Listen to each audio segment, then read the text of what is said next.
अग्रवाल जी, राधे राधे। महाराज जी, महाराज जी, यश नहीं मिलता जिंदगी में, कितना भी कर लो, किसी के लिए भी कर लो, यश प्राप्ति नहीं हो रही। किसको कर यश चाहिए क्या आपको?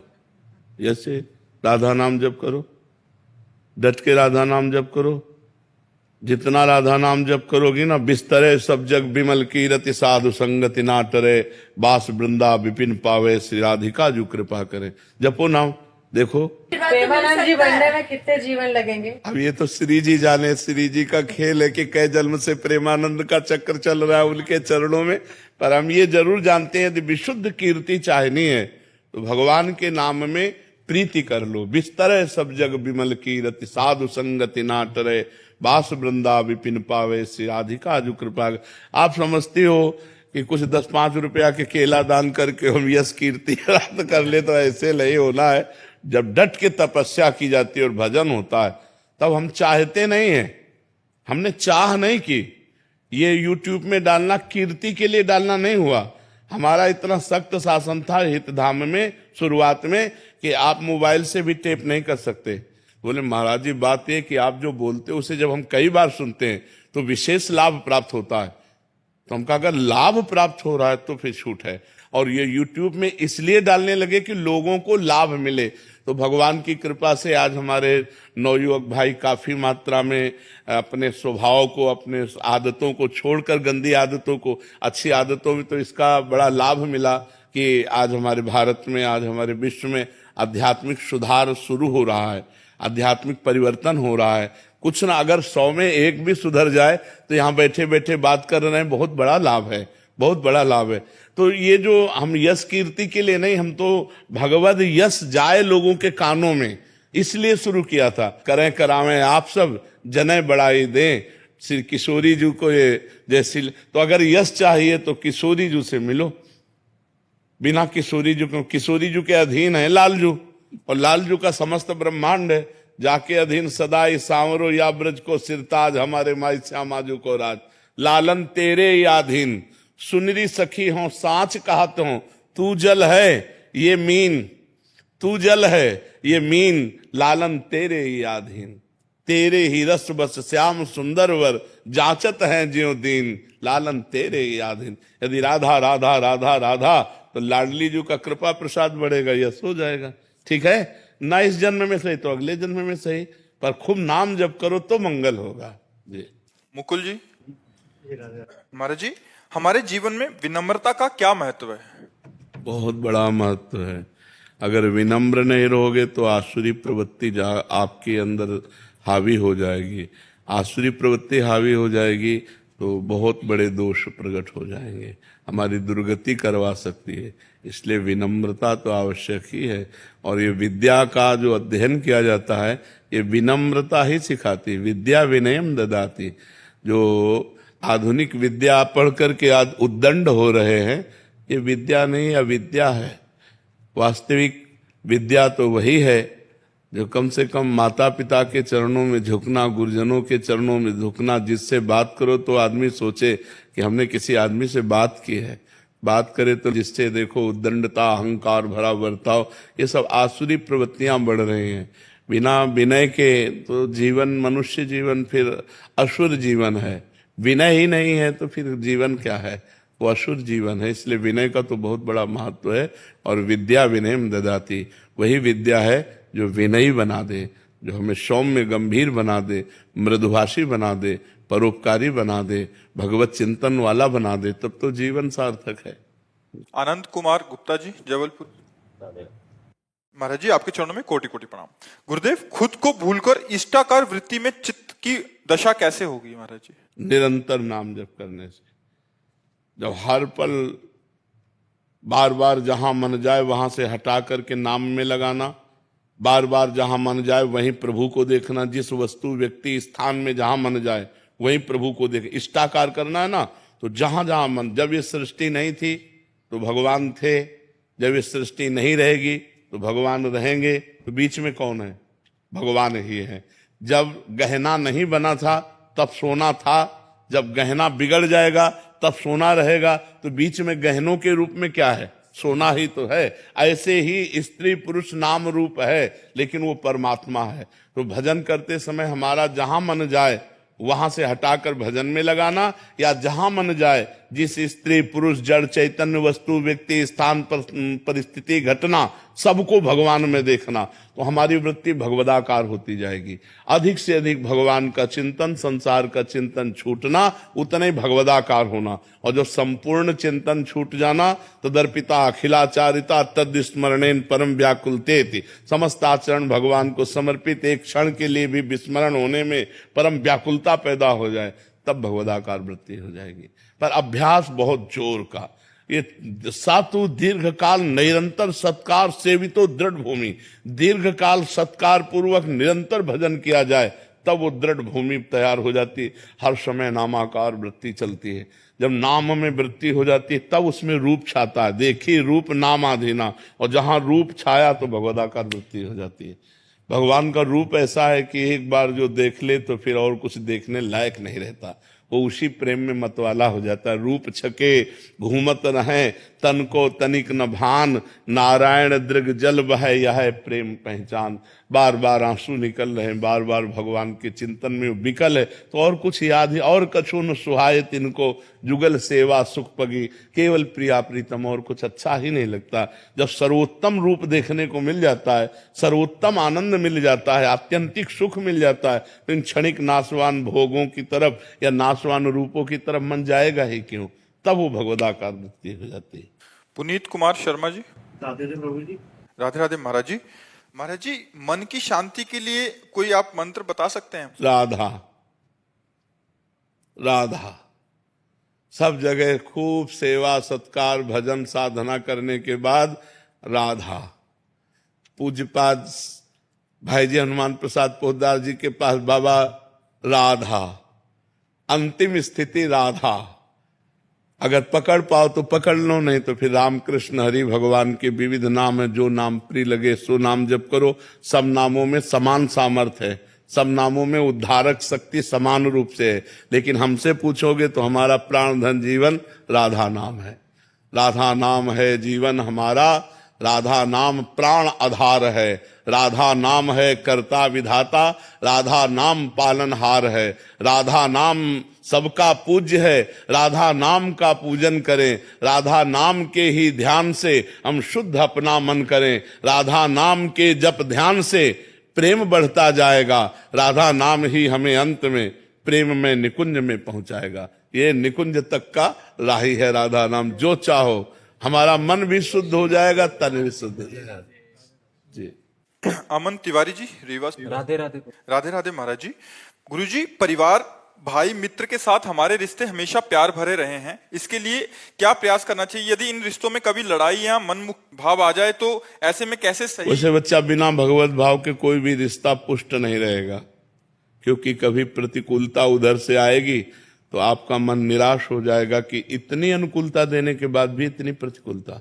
और जब हम भगवत भाव रखेंगे तो हम अनुकूलता का भाव रखा ही नहीं, हमने तो भगवत भाव रखा है। जो हमने किया अपने प्रभु के लिए किया, उधर से जो आया मेरे प्रभु का विधान है, इसलिए जोई जोई प्यारो करे सोई मोई भावे, नाराज होने की बात नहीं।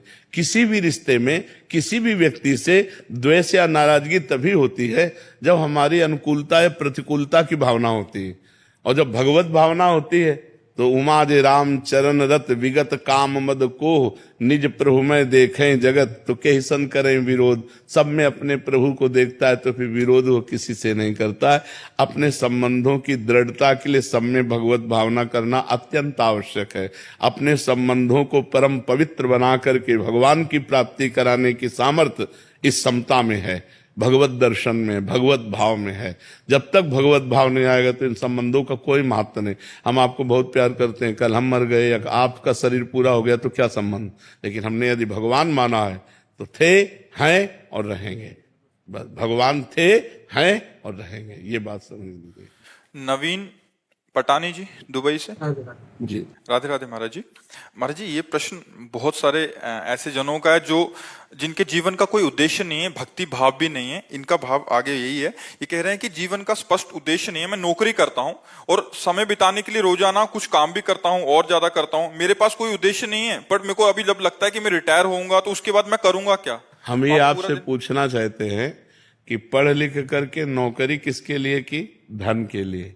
धन किसके लिए? जीने के लिए। लेकिन जी किसके लिए रहे हो? अब इसका उत्तर दे दीजिए, जी किसके लिए रहे हो? यदि आपके जीवन में भगवान नहीं है, आपके जीवन में प्रेम नहीं है, आपके जीवन में सच्चिदानंद नहीं, तो फिर वो यही क्रम कि जी रहे हैं रुपया कमाने के लिए, रुपया कमा रहे, जीने के लिए जी रहे, भोगों के लिए रुपया कमा, तो ये तो सब नाशवान चक्र। व्यवहारिक बुद्धि में इसका उत्तर होगा, अगर अध्यात्म नहीं है कि परिवार बच्चों के लिए, तो इसे तो नाशवान खेले, तो स्वाप्निक खेल, इसमें कुछ सत्य नहीं है। हाँ, बहुत पैसा कमाऊं, बच्चे। हाँ ठीक है, बहुत बढ़िया है, लेकिन मरोगे तब इसके बाद क्या है? दुनिया में लाखों का मेला जुड़ा, हंसा जब जब उड़ा, कोई साथी नहीं। उस समय बोलिए, उस समय नाम साथी है। आज बहुत सुंदर भगवत चर्चा सत्संग में हुई थी कि जिसका मन भगवान में बस में नहीं हुआ, नहीं लगता, और वो थोड़ा बड़ा भजन करता है, सत्संग करता है, और तो उसकी गति क्या होगी? भगवान में मन लग जाए तो भगवत प्राप्ति हो जाए। लेकिन जब मन जितेंद्रिय नहीं, ना इंद्रिय वश में, ना मन वश में है, और ना मन भगवान में पूर्ण रूप से लगा है, लेकिन वो भजन साधन कर रहा है, नाम जप कर रहा है, सत्संग सुन रहा है, पाठ कर रहा है, तो भगवान ने कहा उसकी दुर्गति नहीं हो सकती, उसका पतन नहीं हो सकता। वो श्रीमान कुलवान धनवानों के यहाँ उसका जन्म होगा, और ऐसा भक्ति का माहौल होगा कि अगले जन्म से भगवत प्राप्ति हो जाएगी। तो हमें लगता है कि हमारे जीवन का उद्देश्य भगवान की प्राप्ति होना चाहिए। या भगवान से मतलब नहीं रख पा रहे हो, मान लो अभी इतनी पवित्रता नहीं, तो इतना तो हो जाए कि मनुष्य बनाऊं तब सुअर कुत्ता न बनूं। इतना तो उद्देश्य हो ही जाए, तो कम से कम हम इतना भजन तो कर ले कि हमें फिर मनुष्य शरीर मिले और हम फिर अच्छे कर्म करें और भगवान को रिझा लें। तो इसलिए भजन करो, इसलिए भजन करो कि ये जो पदवी मिली है, जो सुख सुविधा मिली है, जो मनुष्य शरीर मिला है, ये दोबारा भी मिल जाए, क्योंकि ये पुण्य बल से मिला है, भगवान की कृपा बल से मिला है। तो दोनों बल हमारे पास हो, पुण्य बल भी हो और भगवान का कृपा बल हो। तो नाम जप से बढ़कर कोई पुण्य नहीं। अगर हमारे पास 100 रुपया है तो हम 1 रुपया किसी गरीब की सेवा में लगाने की भी सोचें, क्योंकि जो 100 रुपया भी मिले, अगर 1 रुपया जमा हो जाएगा तो आगे हमें मिलेगा। और नाम जप कर रहे हैं इसलिए भगवान की कृपा हमें प्राप्त होगी। तो 2 कार्य, एक परोपकार और एक नाम जप, ये 2 कार्य जीवन में कर लो। हर व्यक्ति को करना चाहिए। भाई बैंक बैलेंस क्यों करते हो? आगे के लिए करते हो ना, लेकिन इस शरीर के आगे की बात सोचो। अब वो सोच ही नहीं है, ये सोच केवल भारत में है, मरने के बाद क्या होगा, इस बात को केवल भारत के ब्रह्म ऋषियों ने जगाया है, नहीं तो और तो बस जियो खाओ मरो। तो हमें लगता है जीवन को सार्थक करने के लिए नाम जप और परोपकार अवश्य करना चाहिए। परोपकार बहुत बड़ा धर्म है, परहित सरिस धर्म नहीं है। त्रिलोक कुमार जी राजस्थान से। राधे राधे महाराज जी। महाराज जी, मैं कर्म में विश्वास रखता हूं और आपको यूट्यूब माध्यम से 1 साल से सुन रहा हूं। महाराज जी, मेरा प्रश्न है कि रामायण में एक बताया गया है कि कर्म प्रधान विश्व करी राखा, जो जस करहि तो तस फल चाखा, और सकल पदार्थ ही है जग माही, कर्महीन नर पावत नाही। तो महाराज जी एक तरफ कहते हैं कि होई है सोही जो राम रचि राखा। तो केवल कर्म तक सीमित रहना चाहते हो क्या? केवल कर्म तक करना चाहते हो क्या? तो कर्म 2 ही प्रकार के होते हैं, शुभ कर्म और अशुभ कर्म, और इनकी दोनों की गति बस नरक, स्वर्ग और मृत्यु लोक। तो दुर्गति से बचोगे क्या कर्म करके? सत्कर्म करना है, भगवत कर्म करना है, भगवान के अधीन होकर के कर्म करना है, श्री कृष्ण अनुकूलेन कर्म करना है, प्रतिकूल से विसर्जनम करना है, भजन करना है, परोपकार करना है, माता पिता की सेवा करनी है, पुत्र परिवार आदि का पालन करना है, और ये सब कर्म भगवान को अर्पित करके भगवत प्राप्ति करनी है। अगर भगवत प्राप्ति नहीं तो शुभ अशुभ कर्मों के पचड़े में तो पूरा संसार फंसा हुआ है। सब संसार कर्म कर रहा है, तुम ही थोड़ी कर्म कर रहे हो। बिना कर्म किए कोई एक क्षण भी नहीं रह सकता। तो सब कर्म कर रहे हैं, शुभ कर्म बन रहे हैं, अशुभ कर्म बन रहे हैं। शुभ का फल सुख मिल रहा है, अशुभ का फल दुख मिल रहा है। दुख सुख की इसी पचड़े में सब फंसे हुए हैं। तो को मानो दे इसी के लिए मिला है क्या? केवल कर्म करते हुए सुख और दुख का भोग करना। मानव देह का फल मिला है, सुख दुखे समय कृत्वा लाभा लाभौ जया जयो। सुख दुख में समान भाव करते हुए, लाभ अलाभ में, जय पराजय में समान भाव करते हुए परमात्मा प्राप्ति करने के लिए, परमात्मा प्राप्ति करने के लिए शुभ अशुभ दोनों कर्मों का नाश करना होता है। शुभ अशुभ दुर्ग विध्वंस बल तब जयति जयति जग उच्चर। शुभ अशुभ दोनों कर्मों का जब नाश होगा तब भगवत प्राप्ति होगी। अब ये आता है, ये कला आती है दोनों कर्मों का नाश करने की। वो है हुई है सोई जो राम रचिरा का, को करी तर्क बढ़ावे ईसा का। वही होता है जो भगवान ने रच रखा है। तो अब भगवान ने हमें मानव देह रच रखा है, भगवान के हम अंश हैं। अब हम भगवान का भजन करके शुभ अशुभ का नाश करके भगवत प्राप्ति करेंगे। कर्मों के क्या, कर्म तो सब जीव कर रहे हैं। कौन सा ऐसा जो कर्म विहीन हो? कुछ पाप कर्म हो रहे हैं, कुछ पुण्य कर्म हो रहे हैं, लेकिन कर्मों के ऊपर जो उठे तब तो बात बने। मनुष्य जीवन केवल कर्मों में ही फंसे रहने के लिए थोड़ी है। कर्म समर्पण करके कर्म योग करने के लिए है। कर्म योग के द्वारा भगवत प्राप्ति करो, भक्ति योग के द्वारा भगवत प्राप्ति करो, ज्ञान योग के द्वारा भगवत प्राप्ति। ये योग प्राप्त करने के लिए मानव जीवन है। समझ पा रहे हो आप? हरेंद्र सिंह जी, राधे राधे महाराज जी। महाराज जी, मैं एक फौजी हूँ, वर्तमान में आपातकालीन सेवाएं जो होती हैं उसमें कार्यरत हूँ। देश व विदेश की प्राकृतिक आपदाओं में अपना कार्य करता हूँ। महाराज जी, गुरु जी, मुझे भक्ति का भाव बिल्कुल नहीं था, परंतु सोशल साइट पे आपकी वीडियो देखकर भक्ति भाव आ गया। जब भी आपकी वीडियो देखता हूँ तो आंखें नम हो जाती हैं। महाराज जी, ये किस दशा को दर्शाता है? सात्विक प्रवृत्ति को, कि आपका हृदय सत्वगुण से युक्त होकर पवित्र हो रहा है। पवित्र हृदय में जब हम सत्संग सुनते हैं, भगवद वार्ता सुनते हैं, तो हमारे अश्रु आने लगते हैं। इससे हमारा प्रमाण मिलता है कि मन धीरे धीरे पवित्र हो रहा है, हमें धीरे धीरे भगवान की तरफ बढ़ाया जा रहा है, धीरे धीरे हमारे ऊपर भगवान की कृपा हो रही। ये पवित्रता का, मन की पवित्रता का लक्षण है। गदगद सुर नैना सजल दंपति रस रहे भीन, ईगत वृंदा विपिन में फिरे प्रेम तल्लीन। वो तो मानो वृंदावन के लिए कह रहे, पर आप कहीं भी हो, भगवान की बात सुनकर, भगवान का नाम सुनकर, भगवान की याद में आंसू आना ये परम पवित्रता का लक्षण है, भगवान की कृपा का लक्षण है। छवि शर्मा जी, नोएडा से। राधा वल्लभ श्री हरिवंश महाराज जी, गुरुदेव, आपके दिव्य प्रवचन के माध्यम से मेरे परिवार नाम जप में धीरे धीरे बढ़ रहा है महाराज जी, और ग्रस्त जीवन शांतिपूर्ण और सुख में व्यतीत हो रहा है। गुरुदेव, आपके वचनों से ही अमूल्य ज्ञान प्राप्त हुआ कि पति ही परमेश्वर है, उनके भीतर भगवान का स्वरूप देखा जाए और श्रद्धा से उनकी सेवा की जाए। इसी भावना से प्रेरित होकर मैं प्रतिदिन उनके किसी कार्य क्षेत्र या अथवा तीर्थ से लौटने पर श्रद्धा पूर्वक उनके चरण स्पर्श करती थी। इससे वे प्रसन्न होते थे। किंतु अब जब बहुत ऐसा मतलब अब अंगुलियों में गिना जा सकता है। जैसे आप आज्ञा का पालन कर रहे हैं, शास्त्र आज्ञा का, और आप ऐसे चल रहे हैं, ऐसे अंगुलियों में गिना जा सकता है माताओं बहनों को। तो सैकड़ों हजारों में नहीं, अंगुलियों में गिना जा। तो ये तो बहुत उत्तम बात है, बहुत धर्म की बात है, और हमारे भारत की ही केवल बात है कि यहाँ की माताएं बहनें अपने पति में भगवान का दर्शन करके भगवान को भी परास्त कर दिया। अनुसुईया जी ने अत्रि मुनि पर भगवत भाव करके भगवान शंकर और ब्रह्मा और विष्णु को 6-6 महीने के बालक बना के पालने में झुला दिया। ये देखो पातिव्रत धर्म, पातिव्रत धर्म का प्रभाव। धर्मराज भी चक्कर में पड़ गए और सावित्री अपने सत्यवान को वापस लेकर के ही आई।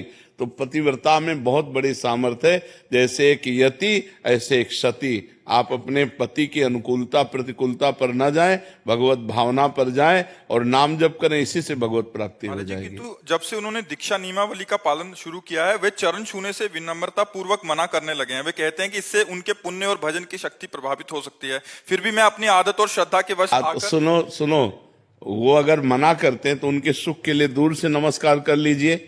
दूर से नमस्कार, मान लो उनको रुचि नहीं, तो हमको क्या करना है कि हमारे प्यारे को जैसे पसंद हो, अगर वो कहते हैं कि ऐसे करने से हम राजी हैं तो हम रोज ऐसे करेंगे। तुम खुश रहो, तुम्हारी अनुकूलता जिसमें, अगर ऐसे इतने से तो हम इतने से। अब इतने से राजी हो, आप उनसे पूछे इतने से राजी हो, इतने से तुम्हारे पुण्य नहीं जाएंगे। अगर कहते हैं हाँ ठीक है तो रोज ऐसे कर लिया।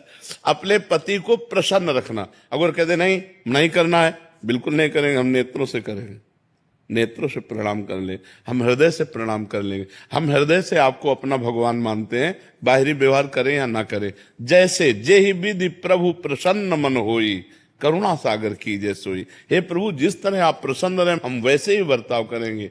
जो अपने पति को इस तरह से और पति के परिवार को पति के सुख के लिए अनुकूलता प्रदान कर, आज आदर्श है, ऐसी नारी आदर्श है। आज तो वो गजब का तांडव चल रहा है, तांडव चल रहा है।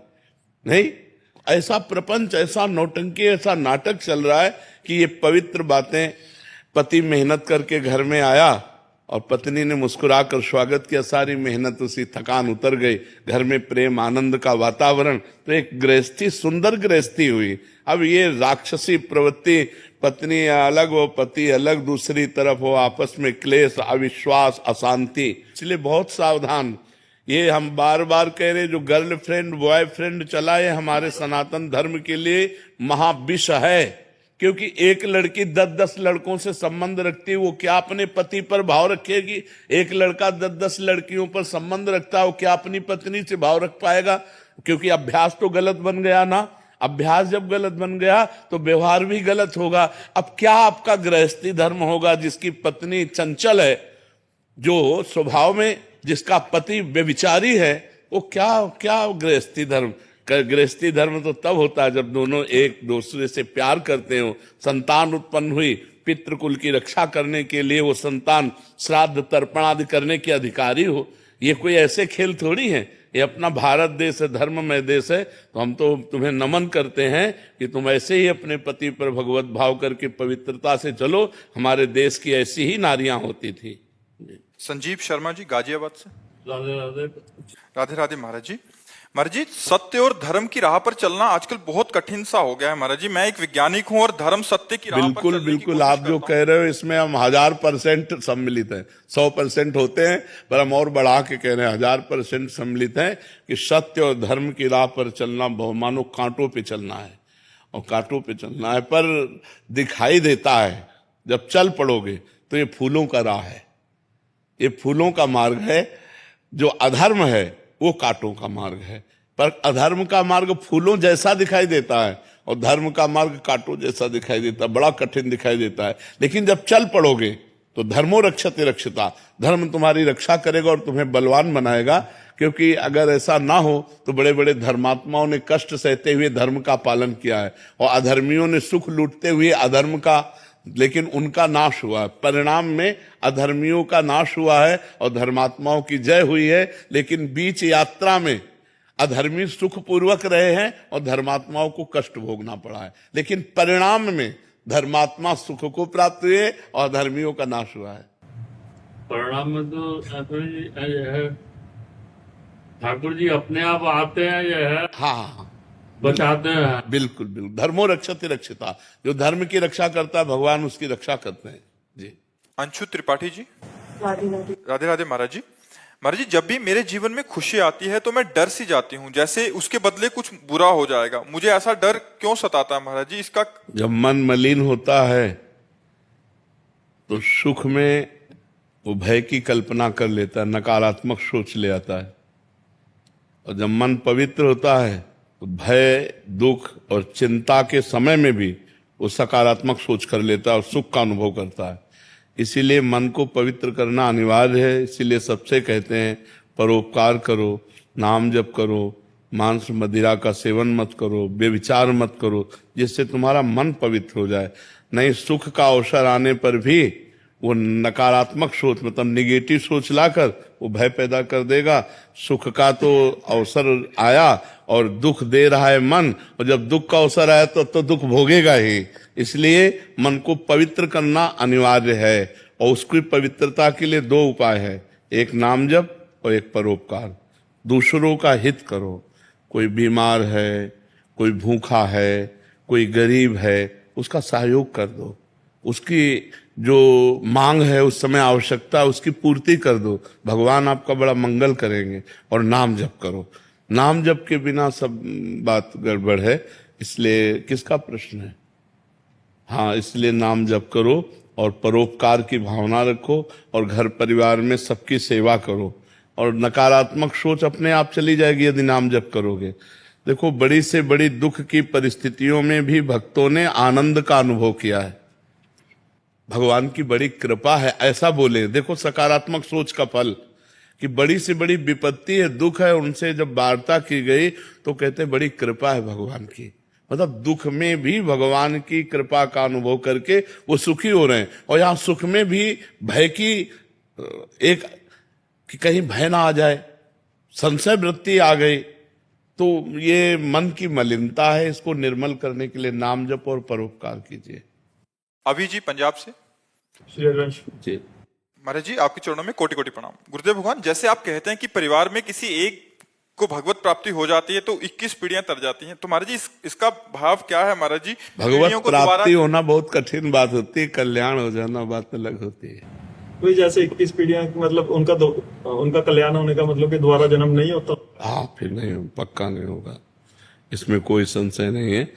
देखो, भारतीय सुविधा जैसे कोई बड़ा अधिकारी होता है तो उसके माता पिता फ्री रेल में चल सकते हैं, उसके परिवारजनों को होते हैं ना सुविधाएं। तो जब कानून, अपनी भारत सरकार इतना सुविधा परिवार वालों को देती है, भाई लड़का नौकरी में तो माता पिता फ्री क्यों चल देंगे? बोले नहीं, सुविधा है, कब परिवार को सुविधाएं नहीं मिलती? तो भगवान ने सुविधा दी है कि अगर एक भक्त निकल गया और भगवान को प्राप्त हो गया, भगवान का साक्षात्कार कर लिया, तो 14 पीढ़ी आगे की और 7 पीढ़ी पीछे की, 14 और 7 21 पीढ़ियां तर जाती है। पर हो तो भगवत प्राप्त। 2-4 माला घुमाने वालों के लिए भगवत प्राप्त हो गए। तो अगर उसके कुल में हो गया तो सतरत सा लोकांतार्यत, उतर जाता है, लोगों को उतार देता है, बड़ी बात होती है ना। कुलम पवित्रम जननी कृतार्था, शास्त्र कहते वो कुल पर सो कुल धन्य उमासुन जगत पूज्य सुपनीत, श्री रघुवीर परायण जे जन उपज विनीत। भगवान का विनय संपन्न भक्त जो पैदा हुआ भगवत सागर, वो कुल जगत पूज्य हो जाता है। अहोबत सुपचतो गरियान यज्ञ वर्तते नाम तुभ्यम। वो चाहे चांडाल क्यों ना हो, नीच स्वपच क्यों ना हो, अगर जिसकी जिह्वा पे भगवान का नाम आ गया और भगवान का निरंतर नाम जप कर रहा है, वो जगत पूज्य गरियान, वो जगत में सबसे श्रेष्ठ है। नाम प्रसंग कहत उपदेश जाया धर्म, धन्य सो देश, धन्य सो कुल जय जन्म भयो, धन्य सो तात, धन्य सो माय, संतत सकल सुनो चितलाय, श्री हरिवंश प्रताप जस। नाम जप करने वाला बालक जिसके, तो वो देश धन्य, वो कुल धन्य, वो माता धन्य, वो पिता धन्य, धन्य धन्य हो जाते हैं। लेकिन असली भक्त भगवान का पैदा हो जिसके कुल में, उसके लिए लिखा हुआ है कुलम पवित्रम जननी कृतार्था। हाँ जी। रेणु जी मथुरा से। राधे राधे महाराज जी कि मैं पतिव्रत धर्म का पालन करते हुए अखंड सुहाग की कामना हेतु अगर नाम जप या पूजा पाठ करूं तो क्या मुझे भगवत प्राप्ति हो जाएगी? बिल्कुल हो जाएगी, बिल्कुल हो जाएगी, बिल्कुल हो जाएगी, बिल्कुल हो जाएगी। और भगवान आपके पति की आयु की रक्षा भी करेंगे, क्योंकि भजन में बड़ा बल है, तपस्या में बड़ा बल है, संयम में बड़ा बल है। महाराज जी, इनका एक और प्रश्न है कि महाराज जी माताएं बहनें जो घूंघट करती हैं, क्या इसकी कोई धार्मिक मान्यता है या पवित्र आचरणों में? पवित्र आचरणों के लिए ये ग्रामीण मान्यता है, धार्मिक या शास्त्रीय मान्यता नहीं है। ये जो घूंघट है, ये इसलिए कहा जाता है कि हम रूप दर्शन न करावें और न सहसा किसी के करें। नारी की पवित्रता का बहुत बड़ा उसमें, अब आजकल तो ये सब देखने को नहीं मिलता, लेकिन गांवों में बूढ़ी माताएं अब भी इतना डालेंगी। अच्छा, घर में जैसे बूढ़े कोई जाते थे तो कहे दादा आ गए सब घूंघट करके, आज भी है गांव में, आज भी है। गांव में है तो ना। हाँ, तो देखो कितनी पवित्रता थी कि पूज्य जन जो है वो ऐसे सावधान करके जाते थे कि माताएं बहनें यदि असावधान हो तो सावधान हो जाए, कि हम उनके अंग भी न देखें, उनका चेहरा भी न। गांव में तो ऐसा होता था कि मरने के बाद जब परवाह करने जाते तब कहते थे यार तुम्हारी बहू को तो हमने आज देखा है, नहीं तो और देखो ये मर्यादा पुरुषोत्तम भगवान श्री राम के समय में भी था। जिस समय सीता जी के शीश फूल आदि जो है वो लक्ष्मण जी को दिखाए कि सीता जी के आभूषण है, किष्किंधा में जब सुग्रीव जी ने दिए कि विमान के ऊपर से सीता जी ने, तो उनका प्रभु यदि माता के चरणों के कोई आभूषण होते, देवर हैं कि माता के चरणों के आभूषण होते तो मैं बता सकता था। हमने कभी माता को ऐसे नहीं देखा, ऐसे चरणों की तरफ। मतलब छोटा भाई बड़े भाई की पत्नी को मां समझता था और बड़ा भाई छोटे भाई की पत्नी को बेटी के समान समझता था। आज अब तो ऐसे राक्षस पैदा होते चले जा रहे कि अपने बच्चों के साथ ही दुष्कर्म करने के लिए तैयार हैं, फिर बहू बेटियां और सब तो ये बड़ी पवित्रता का प्रतीक है। पहले तो ये कोई शास्त्रीय नहीं है, ये कोई शास्त्र में ऐसा आदेश नहीं है, ये ग्रामीण व्यवहार है। कुछ ग्रामीण व्यवहार ऐसे होते हैं जो कुल मान्यता हजारों वर्षों से चली आ रही। अब बड़ा समय खराब हो गया है और उसी का परिणाम भोगना पड़ रहा है। नहीं भोगना पड़ रहा है, फ्रेंड बॉयफ्रेंड, ये कहीं कोई मान्यता, कहीं कोई ऐसी। अरे गांव के बुजुर्ग ब्याह तय कराते थे और बाद में दूल्हा दुल्हन देखते थे कि ये हमारी दुल्हन है, ये हमारे दूल्हा है। नहीं तो इतना घूंघट काढ़े और बस घर में आके पता चलता था कि ये हमारी दुल्हन है। और आजकल तो मतलब लिव इन रिलेशन के बाद ब्याह होते हैं, नहीं होते? तो क्या मतलब पवित्रता रह गई? क्या पहले ब्याह करके आते थे तो दुल्हन दूल्हा नहीं मिलते थे? पूरे गांव के देवी देवता पूजते थे बुजुर्ग, और खवा पिया के सबके आशीर्वाद लेके फिर वो गृहस्थी धर्म में जाते थे। महाराज जी, घर गृहस्थी का एक और प्रश्न है। महाराज जी, आप कह रहे हैं कि आप अपने माता पिता को बहुत प्यार करते हैं और संसार से सबसे ऊपर समझते हैं, परंतु मैं अपनी पत्नी से भी बहुत प्यार करता हूं, परंतु पत्नी और माता पिता में अच्छी सुलह नहीं है। महाराज जी, इस स्थिति में मैं कैसे दोनों को हाँ, दोनों का प्राथमिकता माता पिता की रखनी, क्योंकि अर्धांगिनी अपना ही अंग है और हमें प्रकट करने वाले माता पिता हैं। तो अर्धांगिनी को इतना कि आप हमारे माता पिता की सेवा ना करें, मानते हैं, लेकिन आप हमें नहीं रोक सकते। हम आपकी सुविधा, आपकी अनुकूलता आपको देंगे, लेकिन आप हमारे माता पिता की सेवा में अगर तनिक भी विरोध करते हैं तो हमारे आपके संबंध में विरोध हो जाएगा। माता पिता का त्याग नहीं कर सकते, ये जरूर आप में होना चाहिए। अगर ये नहीं है तो जो अपने माता पिता का त्याग कर दे पत्नी के कहने पर, फिर क्या है? फिर धर्म में वीरता नहीं रही। ऐसा नहीं होना चाहिए। जो लड़की इस तरह की मतलब व्यवहार वाली हो कि आप हमसे प्यार करते हो, तो आप अपने माता पिता का त्याग कर दो, तो उसे कह देना चाहिए कि तैयार रहना, त्याग के लिए तैयार रहना। जिस दिन हमारे माता पिता की सेवा में व्यवधान उपस्थित कर दोगे, उसी दिन हमारे आपके बीच में संबंध विच्छेद हो जाएगा। और अगर आप हमारे माता पिता की सेवा करती हो तो हम आपको प्राणों से अधिक प्यार करेंगे, नहीं करती हो तो आपको अधिकार देंगे, लेकिन आप हमारे को सेवा में जाने से नहीं रोक सकती हो। इतना जरूर रहना चाहिए। माता पिता भगवान का स्वरूप है और पुत्र का पूरा अधिकार है माता पिता की सेवा करने का। तो ध्यान रखना, अवश्य में भोक्तव्यम कृतम कर्म शुभाशुभम, जो जैसे कर्म करेगा वैसा फल देगा भगवान, भोगना पड़ेगा, इसलिए बहुत सावधान। तो कभी चूक मत कर देना पत्नी के चक्कर में आकर अपने बूढ़े माता पिता को मारना, पीटना या घर से निकाल देना, ऐसे कोई आचरण मत करना। पत्नी से को तुम करो या ना करो, हम तुम पर दबाव नहीं डालते, लेकिन आप हम पर दबाव नहीं डाल सकती कि माता पिता की सेवा से हम वंचित हों। माता पिता ही महाराज जी थोड़े से अलग व्यवहार के हों, वो बहुत गलत व्यवहार करें, हाँ, तो उनको चाहिए, माता पिता को चाहिए कि बुढ़ापा आ रहा है, ज्यादा अगर उद्दंडता करेंगे तो दुर्गति को प्राप्त हो जाएंगे। बहू बेटा को अपना बेटा और अपनी बेटी के समान चाहिए। थोड़ा प्यार का व्यवहार करें जिससे कम से कम उनको चाय और नाश्ता मिल जाए। अगर माता पिता करने लायक है और वो बहू बेटा से सेवा नहीं कराते हैं, बहू बेटा से ईर्ष्या करते हैं, तो बेटे को चाहिए कि दूर से देखता रहे, उनकी सेवा में भले न जाए। लेकिन जिस दिन वो ऐसी स्थिति को प्राप्त हो कि वो अपनी सेवा करने लायक ना हो, उस दिन वो गाली दे तो भी उनकी सेवा करनी चाहिए।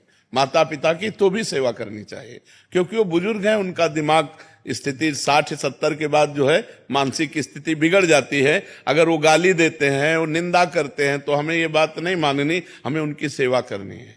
और अगर वो स्वस्थ हैं, अपने आप सेवा कर लेते हैं, खा पी रहे हैं, तो दूर से देखता रहे, खा पी रहे, आनंद से है, कोई बात नहीं। अगर 2-3 बेटा है महाराज जी, हाँ, तो उनमें से सब बेटाओं को चाहिए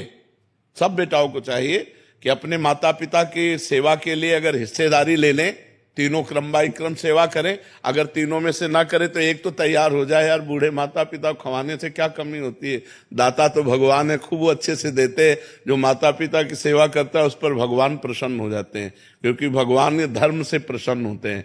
देखो, पुंडरीक जी अपने माता पिता की सेवा करते थे तो विट्ठल भगवान स्वयं दर्शन देने के लिए महाराष्ट्र में आए थे कि नहीं आए थे? तो माता पिता की सेवा करने वाले को भगवत प्राप्ति निश्चित होती है। कमलेश जी राजस्थान से। महाराज जी, आप कह रहे हैं कि आपके शरीर के पति जो कश्मीर में सीआरपीएफ में देश की सेवा में नियुक्त थे, अचानक हार्ट अटैक आने से शरीर छोड़ गए ड्यूटी पर। महाराज जी, इनका भाव यह है कि जो सैनिक वीरगति को प्राप्त होता है युद्ध के दौरान, वो एक सैनिक है। एक है कि ड्यूटी के दौरान आकस्मिक कोई ऐसी घटना हुई, उसके दौरान अगर उनका शरीर पूरा हो जाता तो दोनों की गति में फर्क हो जाएगा। फर्क हो जाएगा। क्योंकि युद्ध में वीर गति को प्राप्त हुआ स्वर्ग जाएगा। और ये अब अंतिम समय क्या चिंतन था उसका परिणाम मिलेगा। अंतिम समय जैसा चिंतन होगा उसके अनुसार उसकी गति होगी, लेकिन उसकी गति चिंतन के अनुसार नहीं होगी, क्योंकि वो युद्ध कर रहा है, अपने देश के लिए, राष्ट्र के लिए प्राण समर्पित किए है, तो उसे स्वर्ग की प्राप्ति होगी। और अगर अंतिम समय उनका भगवान का चिंतन है तो भगवत प्राप्ति, अगर संसार का चिंतन है तो संसार की प्राप्ति। अंतःमति शो गति, सबके लिए सिद्धांत ये है, लेकिन दो सिद्धांत जैसे धाम, काशी, इसमें मरोगे तो मोक्ष और भगवत प्राप्ति होगी, पक्का तुम्हारे चिंतन से मतलब नहीं है। युद्ध भूमि में मरोगे स्वर्ग की प्राप्ति होगी, तुम्हारे चिंतन से मतलब नहीं है, लेकिन अन्य फिर आपका चिंतन। तो अपने पति की उन्नति के लिए, आत्मोन्नति के हाँ, वो श्रीमद् भागवत का सप्ताह पारायण, भगवान नाम कीर्तन और भगवान नाम जप करके अपने पति के नाम संकल्प करें तो उनका मंगल होगा, उनका कल्याण। जी एक प्रश्न और है कि उस दिन एकादशी थी महाराज जी, तो मैं बहुत दिन से एकादशी कर रही थी, तो किसी ने बोला पंडित ने कि आप एकादशी आपकी चली गई, छूट गई, नहीं तो आप उद्यापन कर सकते हैं और नहीं आप है ना एकादशी कर सकते। तो महाराज इसके लिए आप नहीं, एकादशी व्रत रही है आप।